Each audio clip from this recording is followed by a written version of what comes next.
Prédica número 2544, dada por el pastor Carlos Astal el miércoles 11 de marzo del 2015. Continuación, libro de Santiago, el propósito de las pruebas, sabiduría. Gracias a Dios. Bueno, qué emocionante. Nuevamente, bienvenidos y estamos en el libro de Santiago.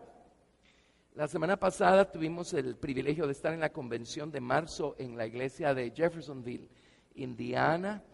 Y estuvo tremenda, todavía está en live stream, todavía están las prédicas allí. Entonces pueden ver toda la convención. Este año la doctora Hicks cumple 97 años, así es que por eso ya solo predica como hora y cuarto, hora y media. Predicó 7 servicios y como siempre, ¿verdad? La palabra viva y maravillosa, nuevas alturas y profundidades, es increíble. Qué gran ejemplo. Así quiero terminar yo mis días, dándole al Señor hasta el último aliento. Amén. Por supuesto es sobrenatural, ¿verdad? Porque pues no en todos lados se encuentra uno personas de esa edad a ese nivel, en esas condiciones. Así es que a Dios sea toda la gloria. Amén. Casi nos congelamos, pero sobrevivimos. Y me quedé sin camisas blancas limpias, por eso me ven de celeste hoy. La razón de la camisa blanca es muy sencilla. Hace muchos años fueron al Señor para ver cuál era su voluntad para los predicadores del movimiento, tanto hombres como mujeres. Y el Señor dio testimonio que los hombres simplemente usáramos camisa blanca y corbata, y las mujeres, pues especialmente quienes predican y ministran, pues usarán blanco. Por eso ven a mi esposa más o menos de blanco los días domingo y yo siempre estoy con camisa blanca, excepto por hoy, y corbata de color. Pero esa es la única razón y es muy práctico. Prácticamente es un uniforme. Amén. Así es que no es ni dogma, ni doctrina, ni nada de eso. Simplemente es un uniforme. Pero en fin, no es la camisa. Es la misericordia del Señor. Bueno, ¿están listos? La semana pasada el pastor Ismar hizo un trabajo maravilloso. Refrescamos algunas cosas acerca de Job y cómo fue probado Job. Quedó pendiente José, pero decidí que ya de José también ya sabemos lo suficiente como para poder graduarnos de Santiago capítulo 1, verso 4 al verso 5. Si ustedes están listos, yo estoy listo para graduarme al verso 5. Vámonos al libro de Santiago. Capítulo 1. Voy a leerles de corrido del verso 1 al 12, pero vamos a estar trabajando en el verso 5. Santiago, capítulo 1, del 1 al 12. El libro de Santiago es tremendo, tiene una estructura única, porque es como un bombardeo de principios, ¿verdad? Abarca tal cantidad de principios que por eso, obviamente, el Señor nos movió para estar en Santiago en estos días. Tenemos que ser muy cuidadosos en seguir al Señor y hacer su voluntad para no perder ni un solo minuto de tiempo precioso. El tiempo se está volviendo cada vez más precioso porque tiempo queda muy poco. El Señor Jesucristo viene muy pronto. Es muy fácil entender cómo es que la plataforma ya está puesta, ¿verdad? Para el desenvolvimiento de las últimas cosas que tienen que acontecer. En todo sentido la plataforma ya está puesta, así es que yo he vivido con la convicción casi desde el día 1 que nosotros somos la última generación que va a haber sobre este planeta, ¿verdad? Y bueno, por supuesto la pregunta es, ¿y qué si no es así? Bueno, ¿cuánto creen que he ganado viviendo como si sí es así? Así es que vale la pena. Y si el Señor no viene en nuestra generación, es más lo que yo he ganado que lo que haya dejado de ganar por no vivir de esa manera. Ahora, la manera balanceada como tenemos que vivir es estar listos como si el Señor fuera a venir por nosotros el día de hoy. De hecho, el Señor puede venir por nosotros de manera personal el día de hoy, ¿verdad? ¿Qué tal que en su libro está escrito que hoy es nuestro último día sobre la faz de la tierra? Y saliendo de aquí nos da un infarto, nos atropella un tren o algo. Así es que de cualquier manera debemos vivir nosotros cada día al día. Amén. Con el Señor. Y vivir al día es vivir bajo su preciosa sangre de misericordia. Al final de cuentas eso es todo, ¿verdad? Pues sí. Y tenemos que hacer planes como si el Señor fuera a venir dentro de 50 años. Muchas personas se paralizan con la cosa de el Señor viene pronto, entonces no estudian, algunos no estudian, no se preparan, otros no trabajan, se cruzan de brazos, y tampoco se trata de eso. De hecho, cuando el Señor repartió, no me acuerdo si fueron los talentos, a cada uno le dijo, negociad entre tanto que vengo. Esa es la orden. Entonces yo hago planes como si el Señor se fuera a tardar 50 años más en venir, pero vivo al día, procurando serle fiel hoy, porque hoy puede ser mi último día sobre la faz de la tierra. ¿De acuerdo? Muy bien. Entonces, por eso mismo tenemos que ser muy cuidadosos en estudiar lo que Dios quiere que estudiemos. No nos interesa llenarnos de conocimiento teórico. El conocimiento teórico, solito él, no es capaz de transformar nuestra naturaleza, y lo que necesitamos es un cambio de naturaleza. Así es que necesitamos algo más que las teorías, necesitamos las experiencias, necesitamos practicar lo que estamos aprendiendo y traer al escenario lo que sabemos cuando Dios nos tenga en alguna situación determinada. Entonces eso que sabemos cobra vida y queda escrito en las tablas de nuestro corazón. Eso es lo que transforma nuestra naturaleza, la palabra que está escrita en las tablas de nuestro corazón. Pero las teorías, la doctora Hicks tiene en algún lado una analogía tremendamente gráfica. Dice, miren, llenarnos de conocimiento teórico es más o menos lo mismo que poner sobre el lomo de un burro un montón de libros. Pues el burro sigue siendo burro, ¿verdad? Y eso es lo que ocurre cuando estamos llenos de conocimiento teórico. Nuestra naturaleza sigue siendo igual de terca, ¿verdad? Así es que eso, pero, perdón, por supuesto que necesitamos el conocimiento. Lo que estoy diciendo no es solo el conocimiento lo que nos va a llevar a donde debemos. En la dispensación del Antiguo Testamento nadie tenía más conocimiento que Moisés. Y Moisés no cruzó el Jordán y no entró a la tierra de Canaán. Así es que esas son cosas que a mí me dan avisos. Bueno, en fin, pero Dios nos tiene en Santiago. Así es que Dios nos ayude a absorber todo lo que necesitamos absorber de acá. Vamos a leer del verso 1 al verso 12. Santiago, siervo de Dios y del Señor Jesucristo, a las 12 tribus que están en la dispersión, salud. Y abre su epístola, ¿verdad? Hermanos míos, tened por sumo gozo cuando os halléis en diversas pruebas, sabiendo que la prueba de vuestra fe produce paciencia. Mas tenga la paciencia su obra completa, para que seáis perfectos y cabales, sin que os falte cosa alguna. Y hasta aquí hemos venido elaborando. Empezamos estudiando la necesidad de ser hechos perfectos y cabales. El día de nuestra salvación, el Señor Jesucristo hizo una obra perfecta y nos redimió de la paga del pecado, que es la muerte y el infierno.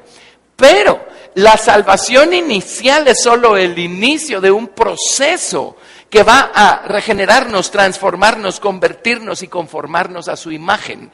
Entonces, ya siendo salvos, ya fuimos puestos en el camino que nos va a llevar a ser hechos perfectos y completos. En otras palabras, a crecer a la medida de la estatura de la plenitud de Cristo.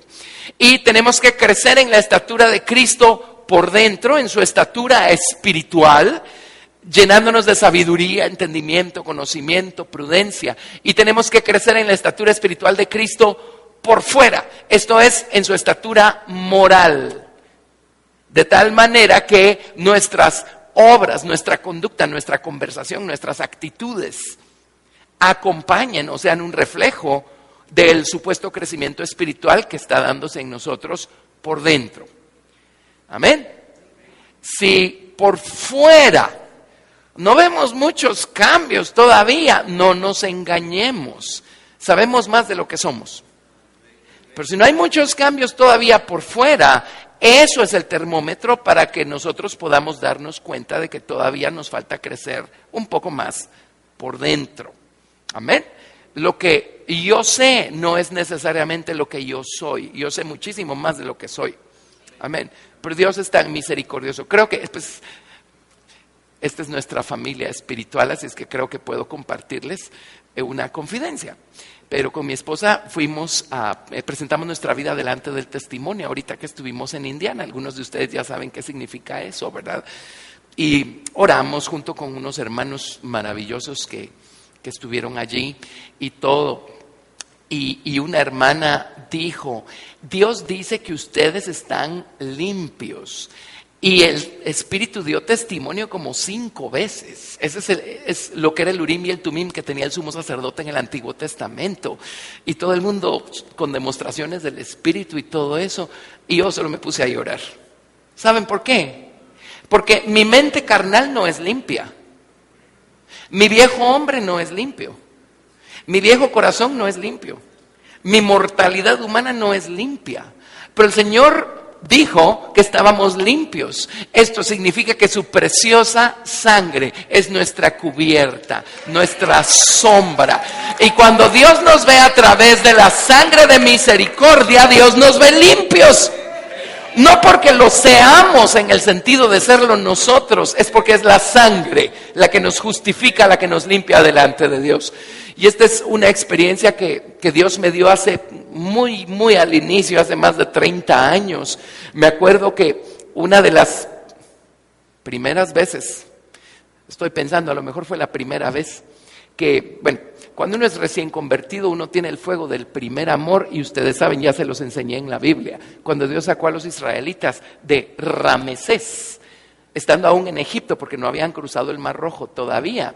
Dios no los llevó por el camino del campo de los filisteos, no sea que viendo la guerra se desmoralizaran y quisieran volver atrás. Así es que se los llevó por otro lado y evadieron a los filisteos. O sea, filisteos siempre hubo, pero no era tiempo para enfrentarse con los filisteos. ¿Qué son los filisteos en nosotros, sino en nuestra carne? Así es que yo no había tenido nada que ver con mi naturaleza carnal en más o menos 1 año de haber tenido la experiencia de mi salvación inicial. Así es que yo pensé que y además ya había sido bautizado con el Espíritu Santo y fuego, con la evidencia de hablar en otras lenguas. Así es que yo pensé que yo ya era perfecto. Hasta que como al año más o menos, el Señor empezó a llevarme por el campo de los filisteos. Y empecé a ver mis propios filisteos. Y empecé a llorar diciendo, Señor, yo no tenía idea que te estaba desagradando. Esta actitud que hay aquí adentro, qué cosa más horrible, Señor, ayúdame. Y yo era más ignorante que ahora. Así es que yo hace 30 años yo no supe manejar lo que estaba experimentando. Señor, pero si te amo, procuro serte grato, serte fiel. Oro, puro el fariseo, ¿se acuerdan? Oro y ayuno y diezmo y hago todo lo que aprendo que tengo que hacer, lo hago. Y esta actitud aquí desagradándote. Y yo lloriqueando y lloriqueando y lloriqueando. Ahora ya tengo explicaciones. Y por eso puedo ayudarlos a ustedes también, gracias a Dios. Pero el hecho es que un día me recuerdo, iba camino a la universidad, pero yo entraba a clases a las 2:10, así es que era bastante el mediodía todavía. Me acuerdo que pasé a casa de un hermano y oramos juntos antes de que yo me fuera a la universidad. Y ese día como que Dios empezó a trabajar conmigo, y cuando llegué a su casa y nos pusimos a orar, probablemente fue la primera experiencia extásica. Yo no había tenido una experiencia así antes, según recuerdo. Después vinieron otras. Pero de repente vi el altar de bronce, ese que tienen allí en el tabernáculo mosaico, que está a la altura de los pies de la estatura de Cristo, ¿verdad? En el tabernáculo. Vi el altar de bronce. Y yo ya había estudiado lo suficiente para entender que cuando el fuego de Dios descendía sobre los sacrificios, Dios con eso estaba demostrando su agrado o su aceptación a lo que había sido puesto en el altar. Y yo estaba desesperado porque Dios me dijera si todavía me amaba o ya me había tirado a la basura. Así de ignorante era yo en esos días. El hecho es que vi el altar, fue clarísimo. Y recuerdo que cuando vi el altar, yo me subí al altar, crucé las piernas, crucé los brazos y le dije al Señor, ok, Señor, aquí estoy yo en el altar. Ahora, si todavía te estoy agradando, manda tu fuego y consume la ofrenda. Bueno, no sé cómo describirles lo que pasó después, pero pasó. Pasó. Después me tuve que ir corriendo a clases. Se imaginan que no pude poner atención ese día. Y era la clase de estructuras. Pasó. Lo único que puedo explicarles es que sentí la santidad de Dios. Yo nunca, uno sabe en teoría que Dios es santo, pero otra cosa es tener a Dios delante y entender por experiencia cuán santo es Dios. Como Isaías en el capítulo 6 del profeta Isaías, la doctora Hicks tocó Isaías ahorita en esta convención. Cuando vio al Señor alto y sublime y que sus faldas llenan el templo, Isaías, después de ver al Señor, inmediatamente se vio a él mismo y dijo: ay de mí que soy inmundo de labios y habito en medio de un pueblo que tiene sus labios inmundos. O sea, fue sintiendo a Dios, su santidad, y me vi a mí mismo. Pero en vez de decir ay de mí, el Señor me habló y me dijo: cuando te veo a través de mi sangre, así de santo es como te veo. Ahora, así de santo, para mí en ese momento no era teoría. Yo entendía qué significaba así de santo y era como que... ¡ah! O sea, un lado de uno dice... no, imposible pues que Dios nos pueda ver de esa manera. Pero por el otro lado ya tenía suficientes teorías para entender que así era. Bueno, no pude poner atención ese día en mi clase. Pero así es. Todo lo que somos y tenemos se lo debemos al Señor Jesucristo y a su preciosa sangre. Por eso dice Pablo: ninguno piense de sí mismo más de lo que debe. Ninguno piense de sí mismo más de lo que está escrito, dice. Y dice que tenemos que no hayamos recibido. Y dice: toda buena dádiva y todo don perfecto provienen de lo alto, del Padre de las luces, en quien no hay mudanza ni sombra de variación. Si hoy somos lo que somos y estamos donde estamos, todo se lo debemos a su preciosa sangre. Así es que más nos vale no salirnos de ahí, pero ni un milímetro. A partir de allí aprendí a orar. Pues ya no lo hago exactamente así, porque ahora entiendo, veo el cuadro grande y entiendo otras cosas. Y sin embargo yo clamo la sangre del Señor todos los días sobre mi vida y le digo: Señor, cubre cada fibra de mi ser con tu preciosa sangre. Y si hay algo que se está revelando, se está descarrilando, tú muéstramelo para ponerlo bajo tu sangre. Pero en esos días me acuerdo que yo le decía: Señor, no dejes que nada en mí se salga de debajo de tu sangre. Esa era mi oración entonces. Sigo pidiendo lo mismo, nada más que en otras palabras. Amén, amén. Entonces, esto nos ayuda a estar conscientes de nuestras actitudes, aún de nuestros pensamientos, de nuestras inclinaciones, y no dejarnos pasar una, llevarlas al Señor y decir: Señor, perdóname por ese pensamiento, por esa inclinación, por esto que hice, por esto que dije. Perdóname, y ponemos todo bajo su sangre. Vivir bajo su sangre es lo que el salmista le llama vivir bajo la sombra de sus alas. Porque la sangre de la misericordia o la sangre de la expiación era lo que rociaban sobre las alas de los querubines que estaban en el propiciatorio allá arriba, sobre el arca, en el tabernáculo mosaico. Y hay un salmo que es uno de mis favoritos, esa porción dice: cuán preciosa, oh Dios, es tu misericordia. Por eso los hijos de los hombres se amparan bajo la sombra de tus alas. Tú los saciarás con el bien de tu casa. Tú los abrevarás con el torrente de tus delicias. Como dice, porque contigo está el manantial de la vida.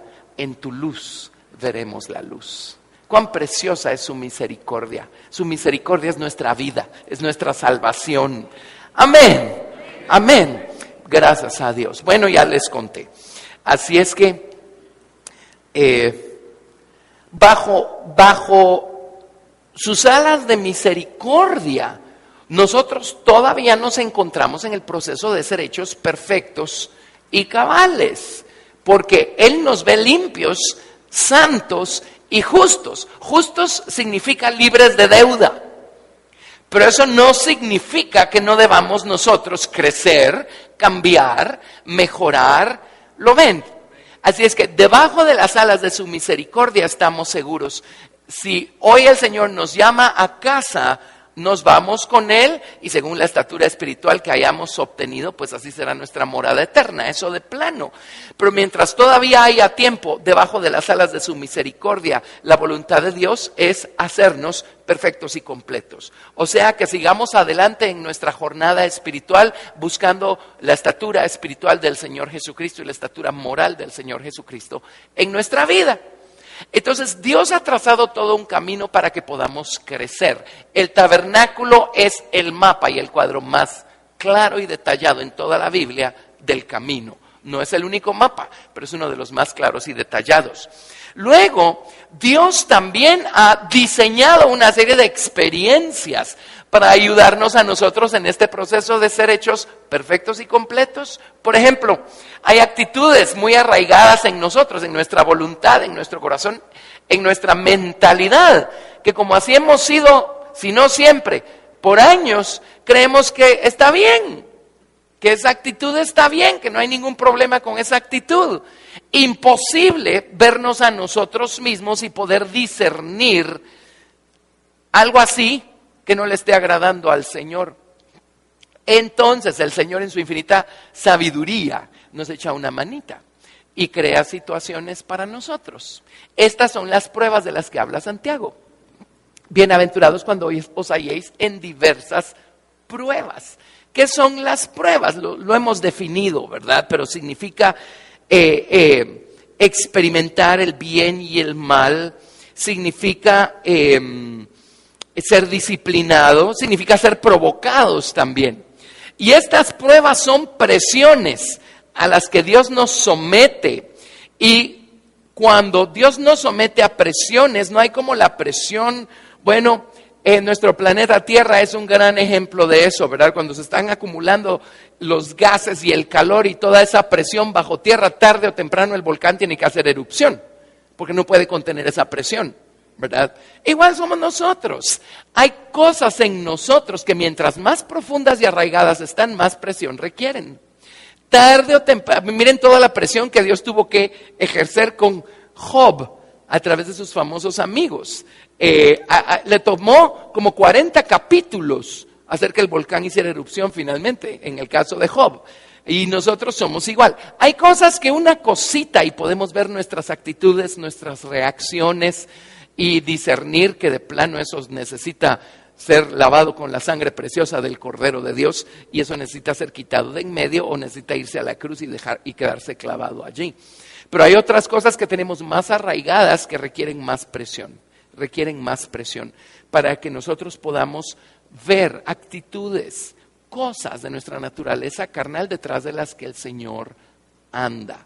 Amén. Entonces, es un privilegio. Aquí dice bienaventurados, es una bendición cuando tenemos el privilegio de padecer o de pasar por alguna prueba. Creo que hermano Ismael les dio una cita en Job, déjenme ver si la ubico aquí, pero se las debe haber dado. Sí, Job 17, versos 17 y 18, que dice, ¿qué es el hombre para que lo pruebes? En otras palabras, lo que está diciendo Job en un pequeño momento de lucidez que tuvo en el capítulo 18. Lo que está diciendo es, qué privilegio que Dios, siendo Dios, todavía haga el tiempo, el espacio, se tome la molestia de venir y trabajar con nosotros buscando nuestro perfeccionamiento espiritual. Amén. Así es que qué privilegio. Bueno, ya hemos estudiado bastante y en el contexto de estar pasando por pruebas, o sea, después del versículo 4 viene el verso 5. ¿Y qué dice el verso 5? Cuando dice, mas tenga la paciencia su obra completa, para que seáis perfectos y cabales, sin que os falte cosa alguna. En ese contexto dice, y si alguno de vosotros tiene falta de sabiduría, pídala a Dios, el cual da a todos abundantemente y sin reproche, y le será dada. No saquemos de contexto esto. Lo que está diciendo es, estamos pasando por pruebas, lo primero que tenemos que buscar es la sabiduría. Amén. Es lo primero. Cuando amamos al Señor y lo reverenciamos, lo primero que vamos a buscar es la sabiduría que está escondida en medio de esa situación. Hay una diferencia entre preguntarle a Dios por qué cuando estamos pasando por pruebas. La primera pregunta que siempre sale es ¿por qué? Pero hay dos maneras de preguntar ¿por qué? La primera es el reclamo, ¿verdad? Con esa cosita de yo no merezco esto, ¿por qué lo estás permitiendo? Es la forma equivocada de preguntar por qué. Pero hay una forma correcta de preguntar por qué. Y es en el contexto de, tiene que haber una razón, ayúdame a encontrarla. Si la razón está en mí, ayúdame a verla. Si la causa está en mí, ayúdame a verla. Amén. Al final quiero explicarles cómo la causa de todas estas cosas está en Dios. Cierto, uno se crea sus propios problemas muchas veces por insensato, ¿verdad? Pero haciendo esa categoría a un lado, vamos a explicar cómo Dios es la causa de todas las cosas y no hay nada que no tenga a Dios por causa últimamente al final de cuentas. Vamos a ver ese proceso. Solo leamos hasta el verso 12. Verso 6 dice, pero pida con fe, no dudando nada, porque el que duda es semejante a la onda del mar que es arrastrada por el viento y echada de una parte a otra. Vamos a estudiar el viento y vamos a estudiar las ondas del mar, pero no creo que me dé tiempo de llegar al viento y a las ondas del día de hoy. No piense pues quien tal haga que recibirá cosa alguna del Señor. Y en ese contexto dice, el hombre de doble ánimo es inconstante en todos sus caminos. Y una de las cosas que va a ser hecha manifiesta cuando estamos pasando por pruebas es, ya les expliqué hace un par de semanas, hay dos cosas detrás de las que Dios anda cuando nos prueba. La Biblia le llama nuestro corazón, leb, y nuestros riñones, kli. ¿Sí? La palabra riñones no aparece textualmente en la Biblia versión 1960, pero si leen una Biblia una Reina Valera 1909, bueno, ni estoy muy seguro si esa dice riñones. La King James sí dice riñones, de eso sí estoy segurísimo. En nuestra Biblia lo traducen a veces pensamientos, a veces lo traducen corazón, pero la palabra hebrea es riñones. Y los traductores de la King James respetaron la palabra y dice riñones. Y en hebreo dice riñones. Y les expliqué qué son los riñones y les expliqué qué es el corazón. Aquí dice, el hombre de doble ánimo. En las Biblias hebreas, la expresión doble ánimo es halak leb, un corazón dividido o un corazón distribuido en porciones. Y no hay como las pruebas para darnos cuenta si nuestro corazón le pertenece todo al Señor, como decimos, o si en realidad nuestro corazón está dividido entre muchos amores y muchos intereses diversos. Amén. Hay un salmo en donde David dice, afirma mi corazón para que tema tu nombre. No sé si se recuerdan, la palabra afirma es unifica. En otras palabras, Señor, ya me vi.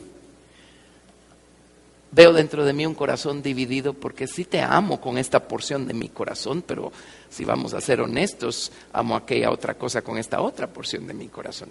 Y amo esta otra cosa con esta porción de mi corazón. Unifica mi corazón para que tema tu nombre.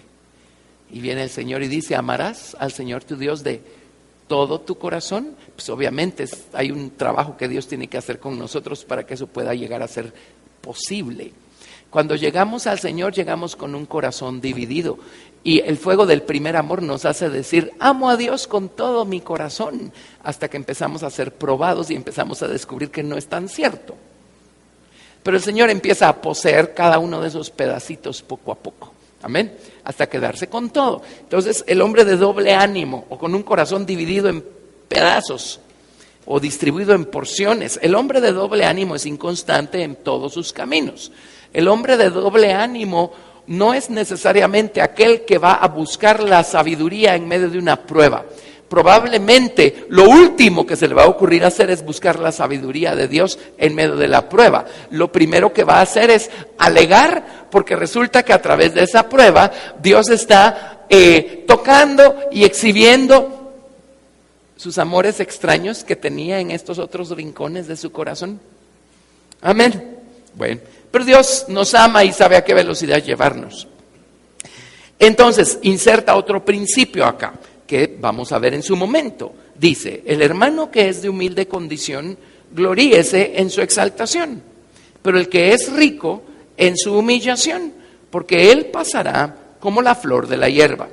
Porque cuando sale el sol con calor abrasador, la hierba se seca, su flor se cae y perece su hermosa apariencia.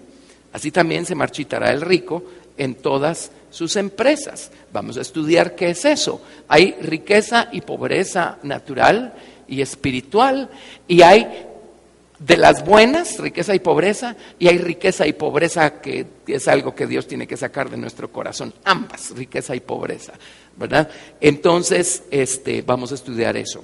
Pero luego el verso 12 dice, bienaventurado el varón que soporta la tentación, porque cuando haya resistido la prueba, recibirá la corona de vida que Dios ha prometido a los que le aman. Así es que al final todo lo que Dios quiere es que por toda la eternidad exhibamos esta corona. Por eso es que nos permite pasar por diversas pruebas. Vamos a entender qué es esa corona también.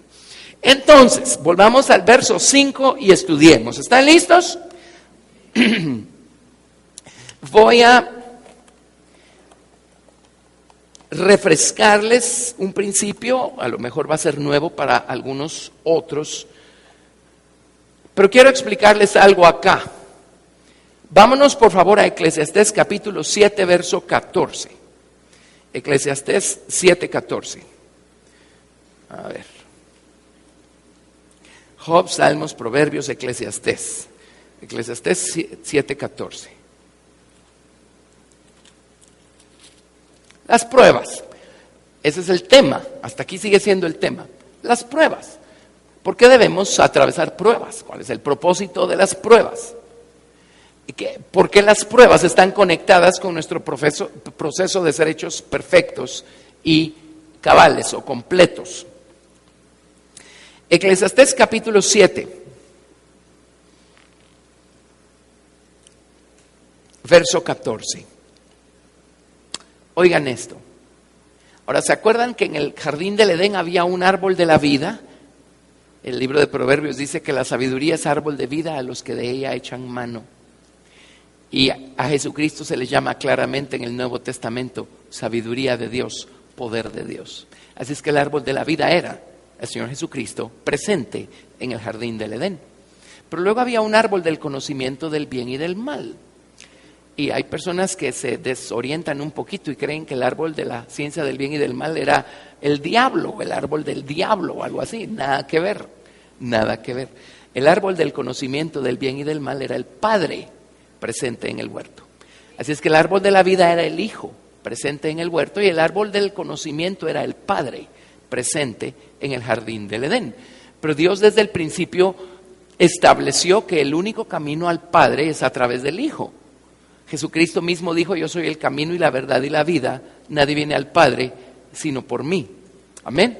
Y esto obedece al hecho que Dios el Padre o la divinidad lo primero que hizo fue hacer manifiesto al Hijo de Dios o engendrar al Hijo de Dios, el Verbo, el Cristo, la sabiduría.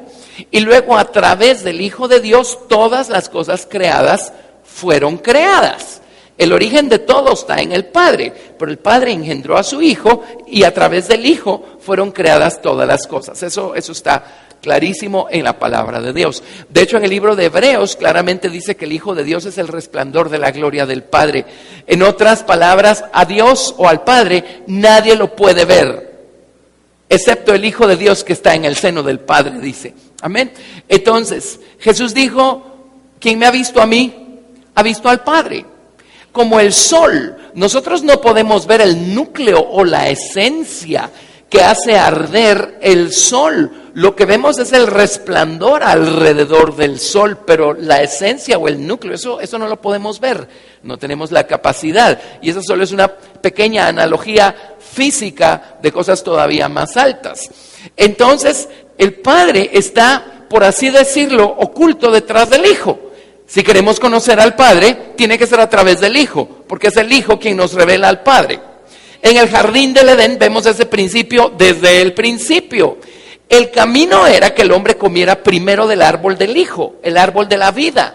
Entonces el hombre iba a tener la capacidad, la naturaleza formada en él para poder comer del conocimiento exaltado del Padre y entender el bien y el mal y no dejar que semejante conocimiento lo corrompiera y le produjera muerte, como ocurrió cuando comió del conocimiento del bien y del mal sin la sabiduría del Hijo de Dios. El conocimiento es el lado más exaltado que tiene la verdad.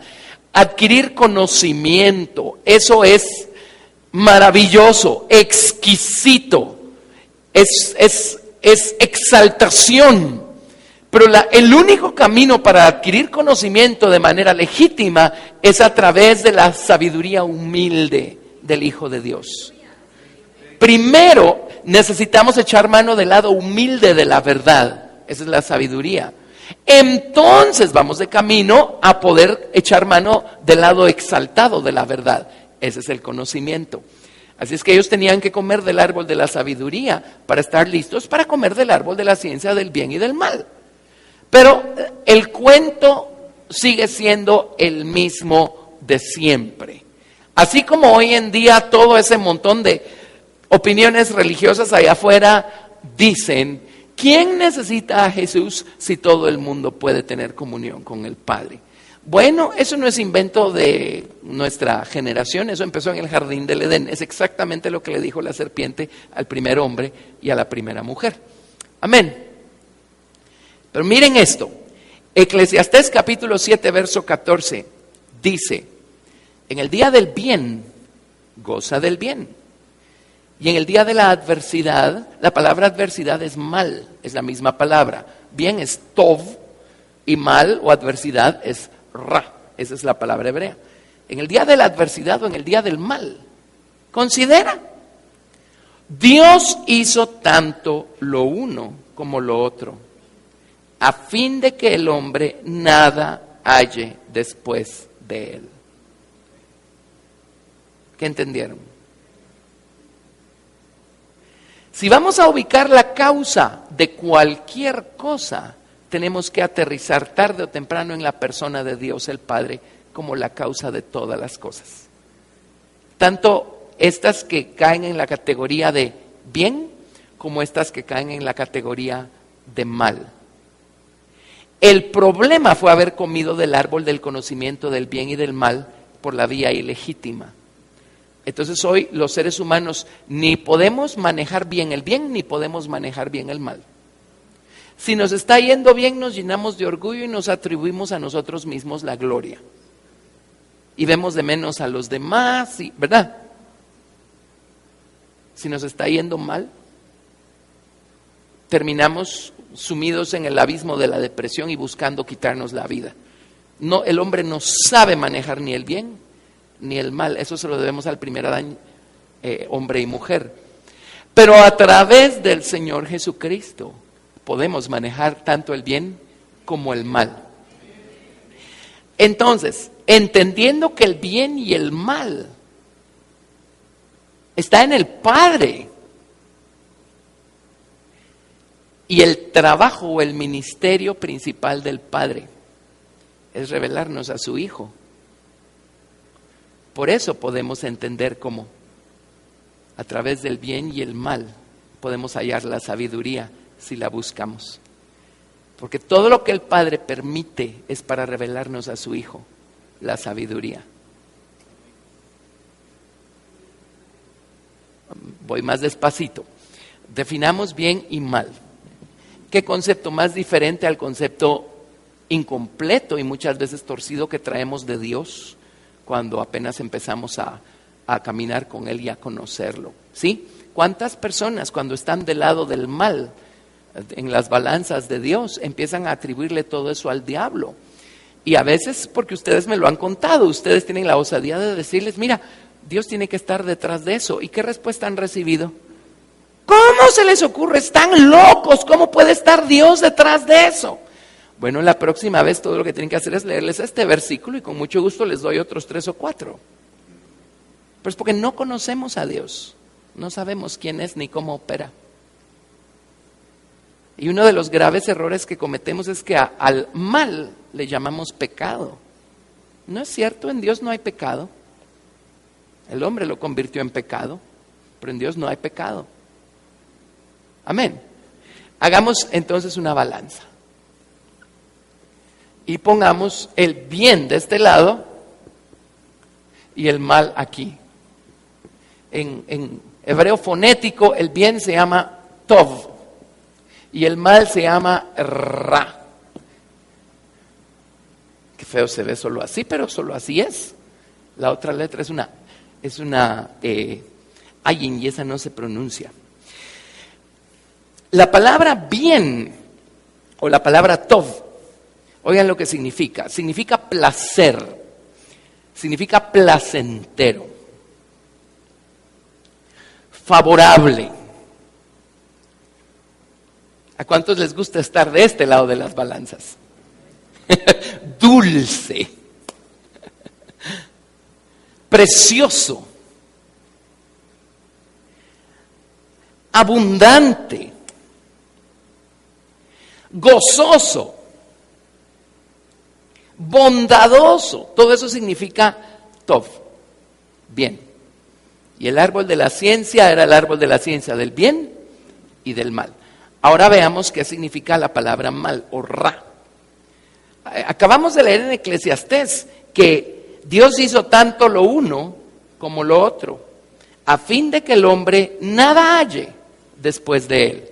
Solo saber esto nos libra de cuántas aflicciones y penas y de cuánta pérdida de energía y de tiempo, ¿verdad? Resistiéndonos y quejándonos por no entender. Estas son las cosas que nos salvan la vida. La palabra mal significa dolor, adversidad, aflicción, calamidad. ¿A cuántos les gusta estar de este otro lado de la balanza? No nos gusta. Y sin embargo, si es una balanza, por una de estas va a tener que haber una de estas. Y si vemos atrás y somos honestos, así se resume nuestra vida, ¿verdad? O estamos en un lado de la balanza o estamos en el otro. Día y noche. A ver, mal significa calamidad. Ya les dije calamidad. Significa estrechez, tristeza, pesantez, miseria, maldad. Todo eso significa mal.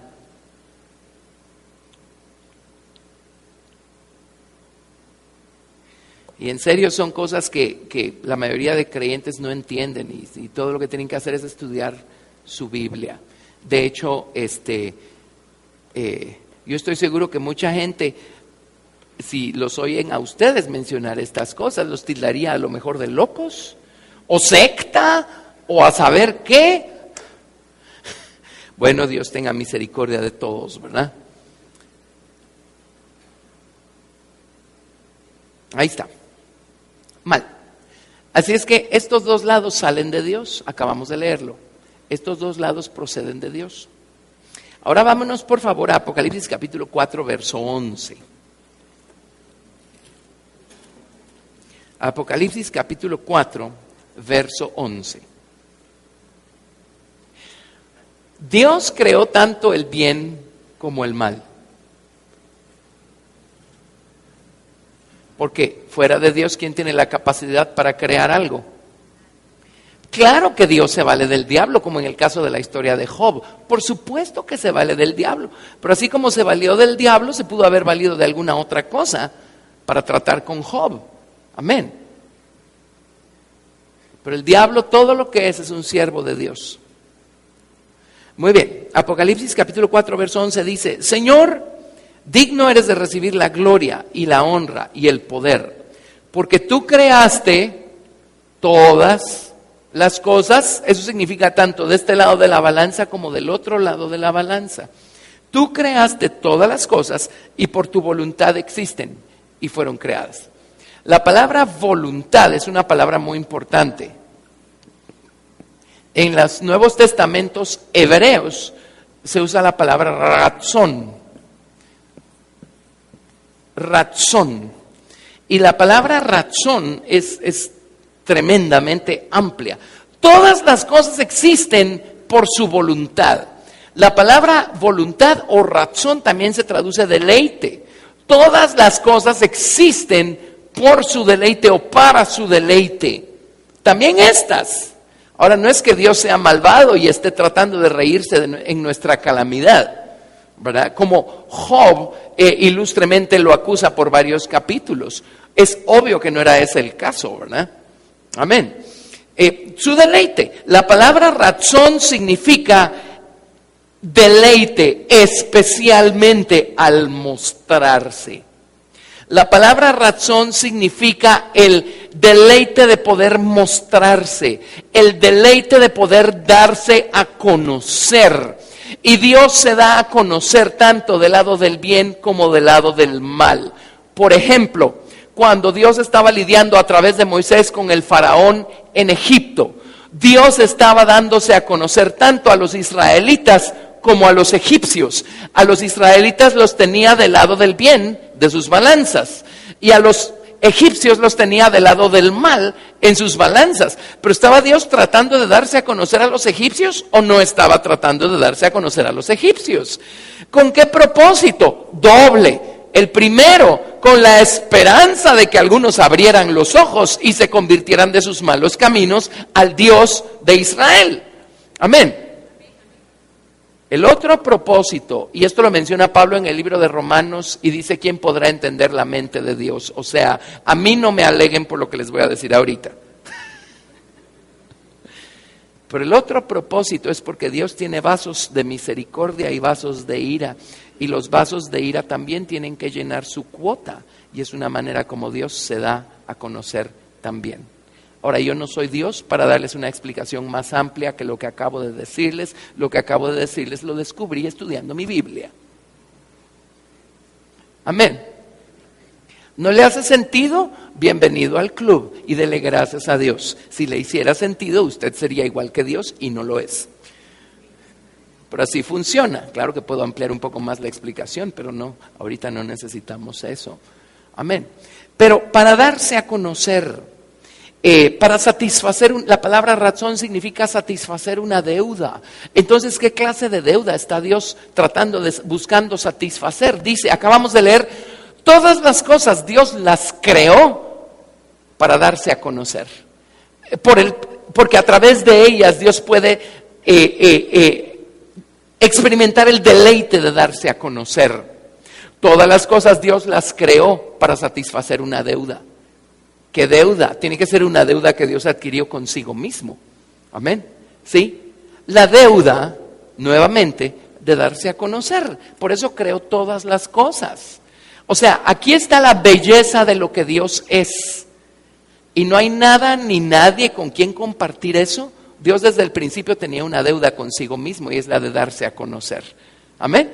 Y es lo que Dios está haciendo, dándose a conocer a través de todas las cosas que Él ha creado. La palabra razón significa gracia, deseo, benevolencia, aceptación, favor. Entonces, todas las cosas existen para darle a Dios la oportunidad, el privilegio de darse a conocer. Uno cree que solo las cosas bonitas, placenteras y dulces son las que Dios usa para darse a conocer a nosotros. Pero Dios también usa las cosas desagradables, difíciles y dolorosas para darse a conocer a nosotros. ¿Qué quiere darnos Dios a conocer en medio de una situación calamitosa? Bueno, ¿qué tal su poder para levantarnos del lodo cenagoso? ¿Qué tal su poder para sacarnos del pozo de la desesperación? ¿Qué tal su poder para perdonar nuestros pecados, transgresiones, iniquidades y ofensas? Me explico. ¿Qué tal su poder para resucitar lo que se murió? y manifestar la vida en medio de la muerte. Para conocer su poder de resurrección, algo se tiene que morir. Para conocer su perdón, algo tuvo que haberse descarriado. ¿Lo ven? No importa qué, todas las cosas fueron creadas para darle a Dios el deleite de darse a conocer y satisfacer así la deuda que Él adquirió consigo mismo desde la eternidad, antes que todas las cosas fueran. Entonces, si usted está del lado del dolor en las balanzas de Dios, Dios allí está buscando darse a conocer. Amén.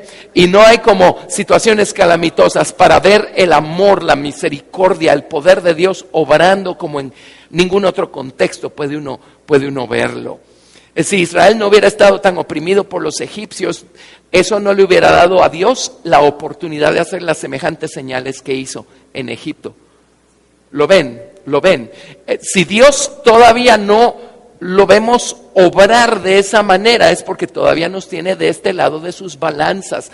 Bueno, ¿qué dice Santiago? Dice, tened por sumo gozo cuando os halléis en diversas pruebas, sabiendo que la prueba de vuestra fe produce paciencia, la constancia, la perseverancia, seguir adelante, aunque no nos guste, aunque duela, aunque no entendamos.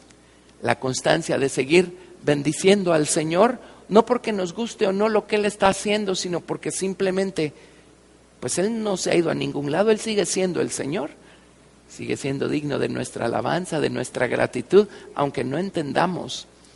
Y cuando finalmente nos lleva a este otro lado de la balanza, vamos a poder ver el tremendo privilegio que Dios nos dio cuando nos tenía de este lado. ¿Saben por qué? Porque una cosa es bendecir a Dios cuando nos está yendo bien, pero otra cosa es seguir bendiciendo a Dios aunque estemos al borde del abismo. ¿Qué tiene más valor, más peso, consecuentemente más gloria, consecuentemente una mayor recompensa? ¿Darle gracias cuando en todo nos va bien o darle gracias cuando estamos al borde de la muerte? ¿Lo ven? Dios sabe lo que está haciendo. La Biblia dice que las aflicciones del tiempo presente no son ni dignas de compararse con la gloria que en nosotros ha de manifestarse. Amén, amén. Y mientras más nos da Dios el privilegio de ser afligidos, más oportunidad de tener un mayor peso de gloria nos está dando el Señor si aprendemos a permanecer y a bendecirlo de este lado de la balanza. Es que no entiendo lo que está pasando. No, Dios no nos pide entender lo que está pasando. Ahora, lo que sí nos pide es buscar la sabiduría en medio de lo que está pasando. Amén. Aparte es la sabiduría y aparte es el entendimiento. En un sentido es imposible separarlos, pero en otro sentido sí se pueden separar. Y en el libro de Santiago dice, están siendo afligidos en diversas pruebas. Dice, si alguno tiene falta de sabiduría, pídala a Dios. El contexto es, estamos siendo afligidos en diversas pruebas. Tenemos falta de sabiduría, pidámosela al Señor, porque hay sabiduría en medio de eso. Ahora, el principio nuevamente es este. El ministerio de Dios el Padre es revelarnos a su Hijo. En otras palabras, el ministerio del árbol de la ciencia del bien y del mal es revelarnos el árbol de la vida. De la misma manera, el ministerio del Hijo de Dios es revelarnos al Padre. O el ministerio del árbol de la vida es revelarnos el árbol de la ciencia del bien y del mal. Yo cuando se los dibujo pongo un árbol a la par del otro, pero la verdad Jesús dijo, yo y el Padre somos uno. Y dijo, el Padre está en mí y yo estoy en el Padre. Eso nos ubica. ¿Lo ven? Entonces el Hijo revela al Padre, el Padre revela al Hijo. Un lado de Dios revela este otro lado de Dios. Y es así como vamos creciendo en el conocimiento de quién es Dios. Entonces, cuando Dios el Padre es la causa de todas las cosas y el propósito de Dios es darse a conocer a nosotros, darnos a conocer al Hijo de Dios, al Señor Jesucristo, la sabiduría. Entonces, en vez de seguir perdiendo tiempo vital, diciendo, pero ¿por qué a mí? ¿Por qué esto? ¿Por qué yo? Lo que tenemos que hacer es humillarnos. La sabiduría es el lado humilde de la verdad. Humillarnos y decir, Señor, bueno, Ayúdame a encontrar la sabiduría en medio de esta situación. Sí, hoy no voy a tener tiempo para elaborar todo esto, pero si me tienen paciencia entre hoy y la próxima semana, vamos a ir ampliando la base para que vean con claridad qué significa todo esto. Pero estamos padeciendo, en vez de quejarnos, busquemos la sabiduría de Dios allí. ¿Qué es la sabiduría al final de cuentas? Es la capacidad para reconocer la verdad que hay detrás de algo, la capacidad para llamarle a las cosas por lo que son. Y lo primero que vamos a descubrir cuando estemos pasando por una situación difícil, o lo primero que vamos a ver es a nosotros mismos, nuevas áreas de nuestra mortalidad humana. Y la sabiduría nos va a ayudar a llamarles por lo que son. Tal vez no nos habíamos dado cuenta de cuán aprehensivos somos, temerosos, yo no sé, avaros, codiciosos, lo que sea.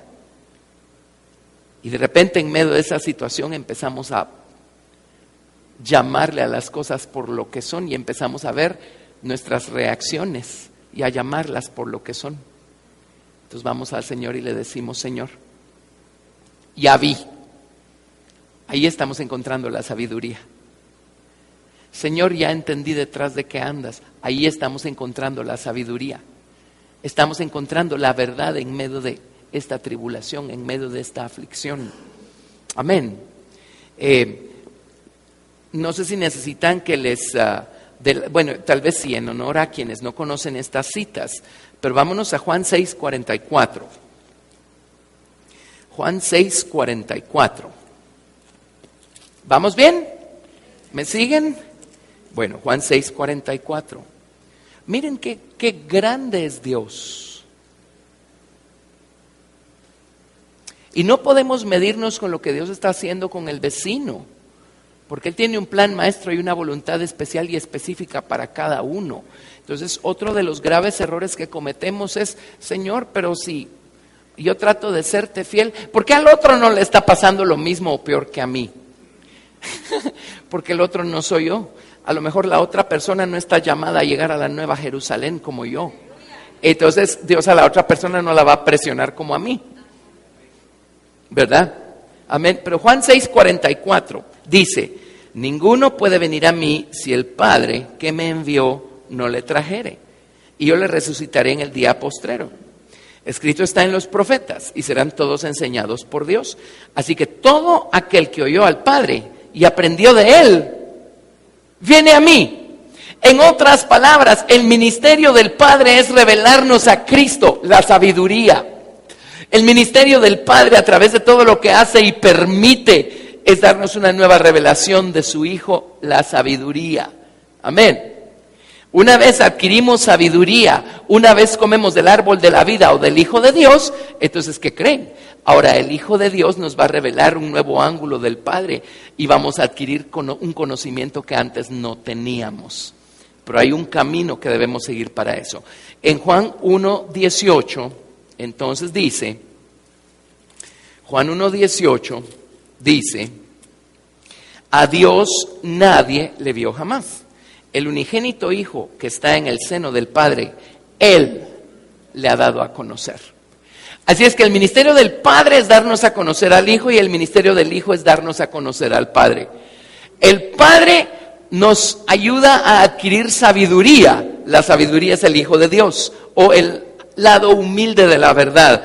Y el Hijo entonces nos va a ayudar a crecer en conocimiento, o a adquirir el lado exaltado de la verdad, que es el ámbito del Padre. ¿Sí? Muy bien. Si tenemos el micrófono, allá tiene Augusto una pregunta. Gracias, pastor.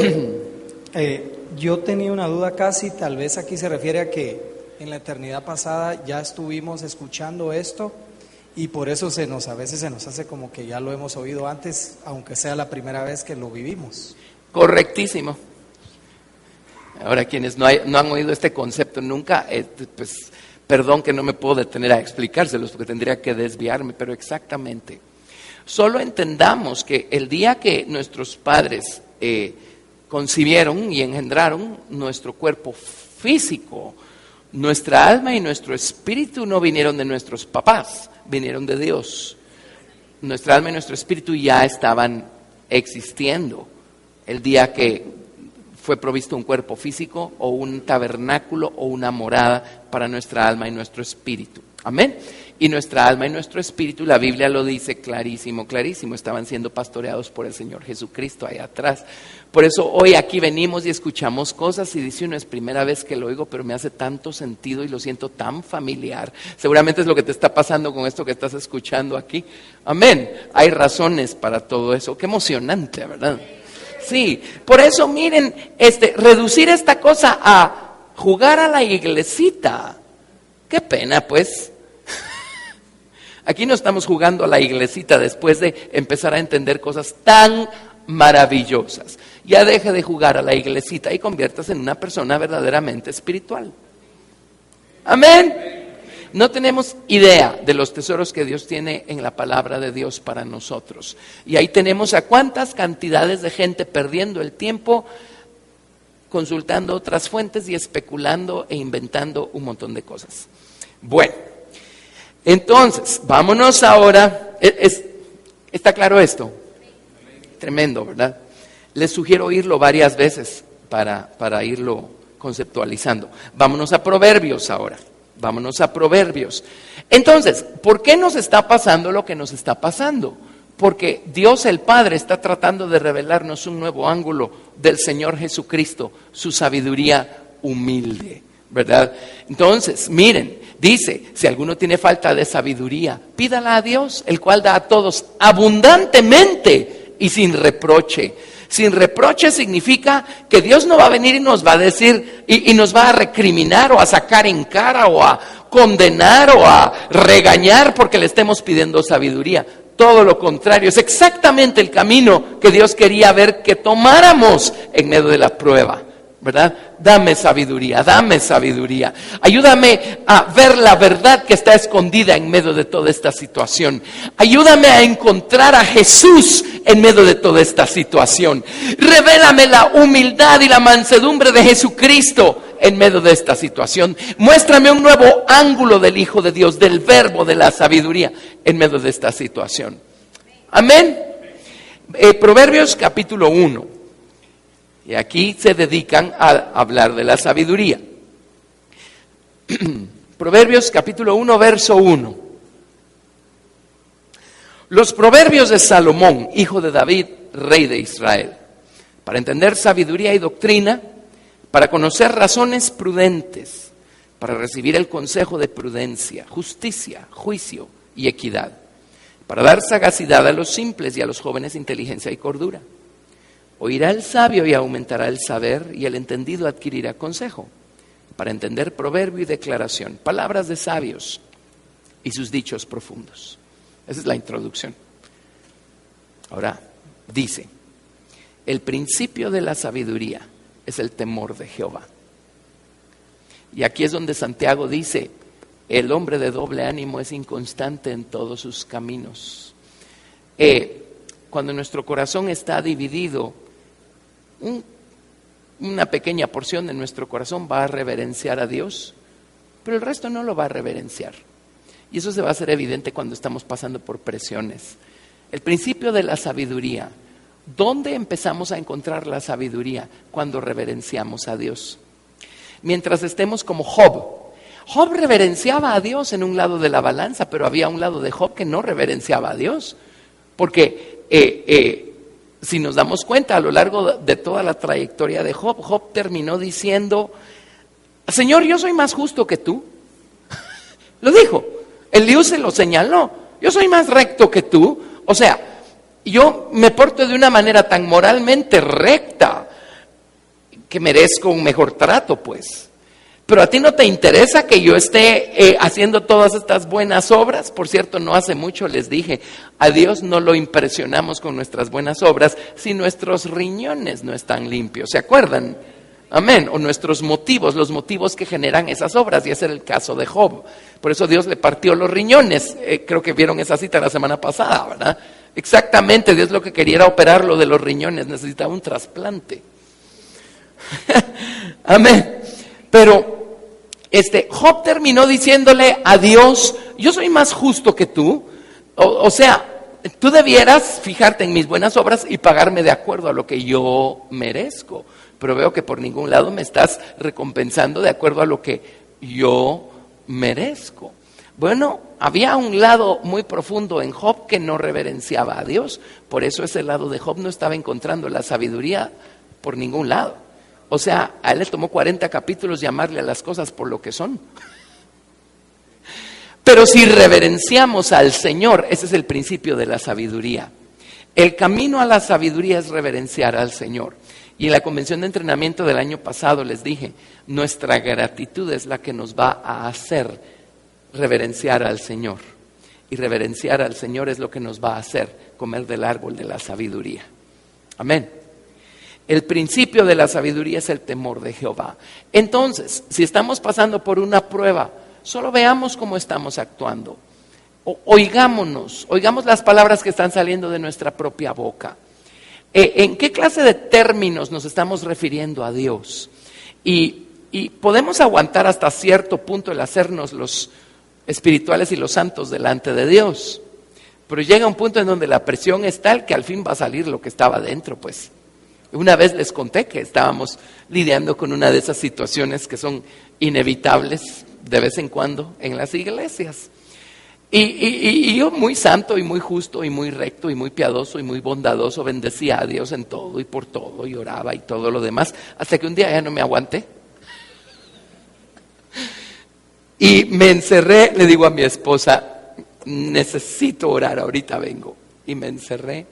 Y le dije, Señor, me da una pena horrible, una vergüenza horrible. Tú sabes que yo te amo, Señor, te amo. Pero, Señor, sería un hipócrita si no verbalizo lo que está aquí adentro. Entonces, con tu permiso, Señor, le dije, yo no tengo por qué estar aguantando estas cosas. Cuando terminé, solo hice, gracias, Señor. Ahora me arrepiento, perdóname, límpiame con tu preciosa sangre. Gracias por haber ejercido suficiente presión para que se me saliera mi buenitis. Así es que, Señor, ahora te entrego esto que estaba aquí adentro, límpiame con tu sangre, sálvame de esto. Amén. Gracias por sacármelo.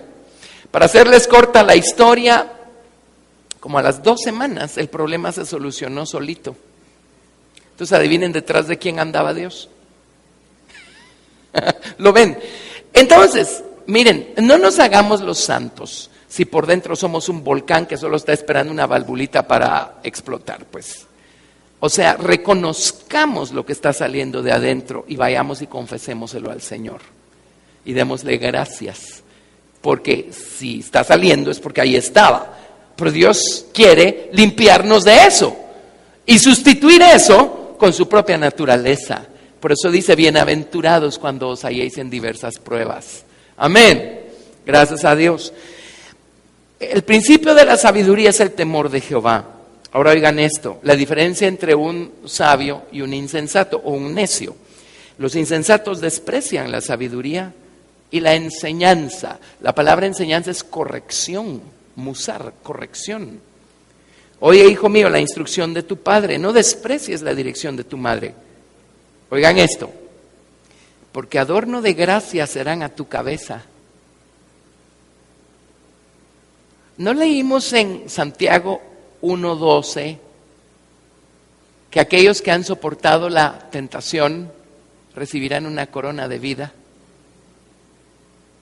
Entonces, ¿qué es la corona de vida? Conectémoslo con Proverbios 1:9, porque adorno de gracia serán a tu cabeza y collares a tu cuello. ¿Qué cosa? La instrucción del padre y la dirección de la madre. En otras palabras, la sabiduría. La sabiduría es nuestra corona. Queremos ostentar una corona por toda la eternidad. Esa corona no es cuántos baños limpiamos cuando éramos servidores de la iglesia, cuántos coritos cantamos cuando llegábamos temprano al servicio. Todo eso es importante, pero realmente esas coronas están conectadas con ¿Cuánta sabiduría humilde recogimos en medio de las tribulaciones de la vida? Esa es la corona. Esa es la corona. Amén. Sigamos adelante. Brinquémonos al verso 20. La sabiduría clama en las calles, alza su voz en las plazas, clama en los principales lugares de reunión. En las entradas de las puertas de la ciudad dice sus razones. ¿Hasta cuándo, oh simples, amaréis la simpleza y los burladores desearán el burlar y los insensatos aborrecerán la ciencia? Volveos a mi reprensión. En otras palabras, conviértanse cuando yo los esté reprendiendo, redarguyendo. Conviértanse a mi corrección o a mi castigo. Conviértanse. He aquí yo derramaré mi espíritu sobre vosotros y os haré saber mis palabras. Y las únicas dos ocasiones, aunque una es citada nuevamente en el Nuevo Testamento, las únicas dos ocasiones en las que dice yo derramaré mi espíritu sobre vosotros es en el libro de Joel, ¿se acuerdan? Que luego lo citan en el libro de los Hechos como el cumplimiento. Y aquí. Quieren ser llenos del fuego verdadero. Dejen que la sabiduría, busquen la sabiduría en medio de las pruebas. Dejen que la sabiduría los corrija, los reprenda, los instruya, los conduzca al arrepentimiento.